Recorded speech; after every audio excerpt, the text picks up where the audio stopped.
All right, man, so let's start with Kendrick Lamar. So he did an interview with ID Magazine, and they asked him if he thinks he's written the perfect rhyme yet. He said he thinks Fear is his most perfect verse. He said, it's completely honest. The first verse is everything I feared from the time I was 7 years old. Second verse, I was 17, and the third, it's everything I feared when I was 27. These verses are completely honest. What do you guys think? So remember in the beginning, he's scared of his mom beating his ass for everything, and then when he's older, all the ways he could possibly die.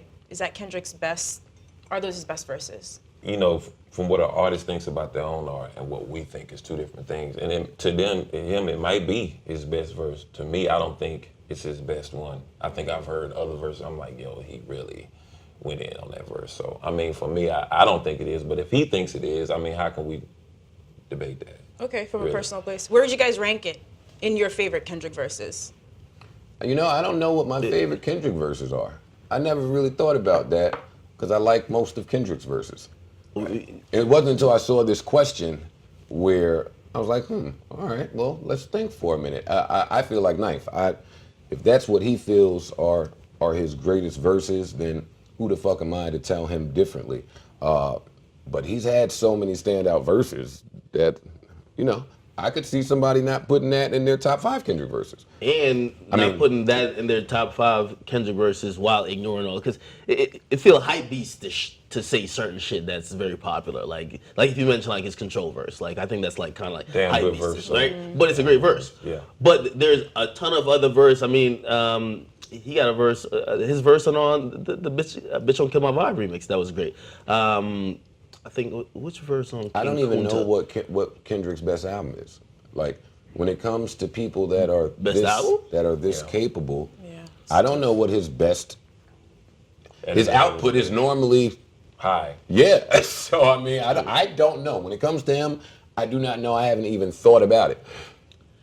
Yeah, this particular statement by him, and I guess he equated best verse to like his most honest reflection of himself with his pen. Right. So I understand what he's saying. I just, because I don't have that self-reflection that he's speaking from, I'm just looking for the shit that just wows me the most. So our interpretation completely different. Does Kendrick rap better than Lupe? Knife, man, you gonna go to the hot seat today, out. dog. Okay. This nigga wait on this question. That's I only asked that question because I think it was early this week or last week we discussed Lupe. Yeah. And I think Lupe is in a class by himself. But if I have to think of someone whose rhyme schemes and patterns are just cadences somewhere in the same ballpark, Kendrick and Lupe, they're there. And I never hear those two names mentioned together. So I wanted to ask why we're here. That's all. It's in passing. For me, my personal preference is Kendrick over Lupe. But that's going like here. You know, this is not like this thing or that thing. It's just a personal preference, I think. Because I think they're both two masterful MCs. I just prefer Kendrick. And I'm not saying that just because I was on the last album. I'm just saying it because that's what I prefer. Do you have a, and this has become a really generic question, but, which is why I changed it. Do you have a top 5, 10 active, and because you're so knowledgeable in music, I keep saying that I have a top 250. Bullshit, man. But he can never get it in order. Yeah, you got it. MCs? Yeah. Rappers? 250? Every time come on, man. Come on, man. Every time I say that, this is the reaction. I'm with him. But you know enough hip hop to be able to rank 250 How many rappers. How many would you have on your list? Who would you rank? That's why I'm If you could separate somebody from 90 and like 120, come on, man. Like, Ill and Al Scratch is somewhere between 130 and 140. He always has a name ready for like. 9. The rapper is somewhere between 170 and 180. I put them in groups. you must have been high in Wow. watching Camp ESPN. Low, there's a million rappers. Right. Who's 220 to How 250? many? So you think that's ridiculous? I think, for me, after 50, it gets kind of like, it gets blurry. Yeah, for me, I say top 50. I say 50 is the most that we can do, I think. After that, it gets kind of like, okay, you just. How many active MCs would you put there? Not in any order. About 30. Okay. Active MCs. Yeah, got it. And again, it's a personal preference, I think. But then even that, you got to figure out what the rubric is. You have to figure out what are the standards? What's what the are criteria? we going by? Mm-hmm. What's the criteria, right? You know, if we're just going off straight skill, then that's one thing. But if you add social media presence and all marketing and all of that stuff, then it changes. It changes after that. For me, it's just who I like and what I like to hear, and what I like to hear as an MC. No matter if you're telling the truth or not, too. That's another thing. If you put truth in there, That weighs heavy to you? yeah, I think it does. Why? I think it does.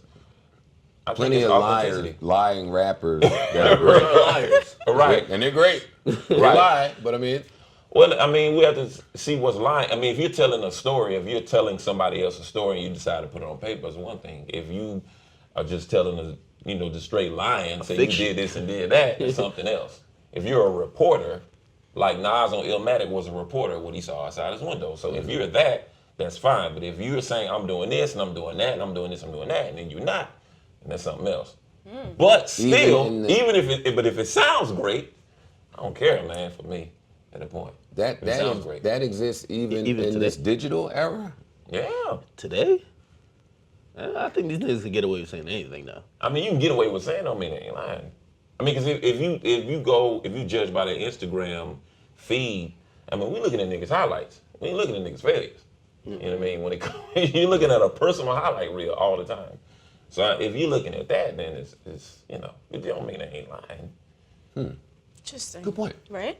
Good point. They ain't lying. All right, so Kind of enlightenment. so back to Kendrick for a minute. Obviously, you produced Duckworth, one of the best stories he told on the album. It was like Right. mind-blowing to hear that for the first time. Just in general, you said that your label and TDE have a special bond where you just want to uplift the culture. I want to hear about that bond.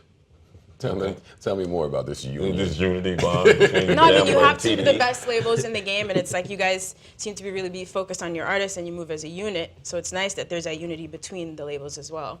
Right. I mean, for me, I think we all go back to, there's two camps we go back to, I think. It's the Native Tongues camp and it's the NWA camp. We both come from those family trees, I think. From the Native Tongue side is Native Tongues, then Raucous, then Justice League, then Jammer, for me. For that side is NWA, then Dog Pound, and it goes all the way down to TD. What crazy family trees. Right. So I think we kind of mirror each other on that sense. Just trying to make sure the music is great, and maybe stories that comes along with it, maybe downfalls come along with it, but we trying to keep the music great. So my relationship with Kendrick started in like 2000. Well, TD in general started 2010 when I met him at Rock the Bells, and I met him all at once. It was Kendrick, it was Ab, it was Schoolboy, it was J-Rock, it's everybody at the same time. So I met him there, and it started from there. But then Kendrick and Rap formed a bond in like 2011. Right, they did a song together for Right, her team. for a mixtape. But Kendrick worked on my album, The Wonder Years, and he worked at another group I have called Actual Proof, that he worked with them. And he told me, he's like, man, you're like one of the first big producers to give me a beat. And, it started from there, and it kind of built. And we've done songs with Ab, we've done songs with, other people on the team. I have like an album with Sir right now, and it's like 12 songs. So Sir is great. Sir is fantastic. So we just kind of keeping the culture just on the music end. Of course, you got to have an image and all that comes with it, but it's just straight music for us, and that's what we kind of like bond. Me and Top and Dave and Red and everybody over there, and it's just one big happy ass family. Are there any other conglomerates that you feel subscribe to that same? Duck Down. Duck Down was another, camp that we kind of got close to. Currently. Current. Not as close as TD. I mean, at one time, it was Most Dope. It was Mac Millen and all of them that we were very close to, and we still are. We still have a relationship with them, but nobody like TD, I would say, that we're closest to anybody else. Got That's it. current. Got Right. it. Well, we respect everybody, and that's not being diplomatic. Either we like it or we don't, and that's what it is. But when do you ever say when you don't like somebody? Do you? No, because I think for me, Like I said, Knife is one of the most kind, polite. Yeah, Sure. like, Yeah. this is why, like, that Southern hospitality. They them niggas is nice. I mean, for me, man, I have no reason to sound like you. If you cross me, then it's something else. But for me, I don't get online and say I don't like this artist. I don't like this artist. I hate this artist, because if I don't like you, I want you to go away. So if I want you to go away, I'm not gonna talk about you. That's the perfect. You know what I'm saying? You can't give energy to shit You can't you give don't like. you You don't feel like, it. you know, and then people will tweet about things they don't like, but don't understand they make that shit popular anyway. So I don't just give energy to shit I don't like. I just won't talk about you and use my social media followers to give you a retweet or talk about you. So if I don't, hopefully my other people that have blue checks will do the same, and they'll just go away after a year like they always do. That's me. It's a great strategy. It makes sense. I mean, But no more one people practices would that. adopt yeah, exactly. Because you would support what you like, and what you don't like, you just don't talk. If you You want- ain't gotta hate it. If you hate it, you show it that you don't like it by not talking about it. You're right. And if some rappers you don't like, you feel like they fly by night, then let them just fly by that one night, and they'll just go away. The hipster kids are ruining that hat. I was asking. I need one of those joints, yo. I ain't a hipster kid though, but I need one. You're not a hipster. You just have hips. You're right. You talking about my right neck check? Well, I mean, thought of that? mine's a little different. I got 444 on the side. They hard to go. Oh, you got the custom. Stun on the niggas, Yeah, man. you know what I'm saying? I got that. And then This we is have album 13 on the back. It's like some special. Oh. yeah, that's something else. And that's a something fitted. else. Let me see. Yeah, man. Something Oh, else. Shouts to Emery. Shouts to my man Emery. Emery. Knife, can you help him out? JJ. I Jay's wanna- never answering this. I got a hat. Mine look real Joe. different. Joe, you can't even get 444 tour tickets, nigga. You ain't getting that. We got, well, you can get either 444, but we got Jamla hats too.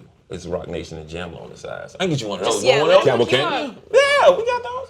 Oh man, I fuck with Knife, man. I get it to you, man.